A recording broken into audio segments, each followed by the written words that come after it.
développement durable, c'est une autre façon de penser le développement. Ça vaut pour les entreprises privées, ça vaut pour le gouvernement. C'est une façon de faire où on s'assure qu'on protège la valeur d'une organisation et où aussi on crée de la valeur. Donc, on parle en termes de gestion des risques, mais aussi de création d'occasions d'affaires, d'opportunités d'affaires. Qu'est-ce que ça implique?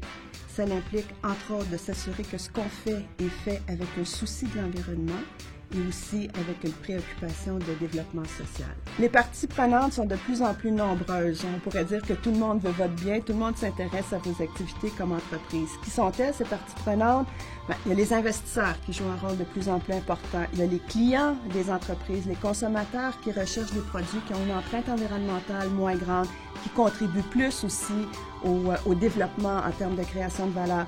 Les gouvernements donnent l'exemple, et veulent s'associer aussi à des entreprises qui sont responsables. Les groupes environnementaux, on sait très bien qu'ils ont des intérêts par rapport aux enjeux de développement durable. Les communautés veulent avoir des entreprises qui vont s'investir dans la communauté. Donc, autant de parties prenantes qui ont un intérêt sur les questions de développement durable et transposent les aspects du développement durable dans la façon qu'ils regardent, qu'ils observent, qu'ils jugent les entreprises et le gouvernement.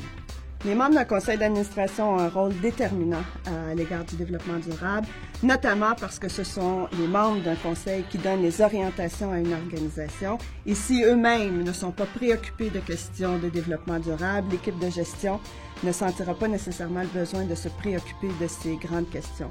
Donc, il faut être en mesure de savoir qu'est-ce que c'est nous-mêmes comme membres d'un conseil d'administration et de donner des directives à l'équipe de direction pour qu'on soit à même de comprendre qu'est-ce que c'est que l'univers du développement durable et savoir ce qui est à risque pour nous et où sont les opportunités. Dans un premier temps, comme le dossier du développement durable est relativement nouveau, l'ensemble des administrateurs devraient tranquillement faire leur formation, leur classe en matière de développement durable.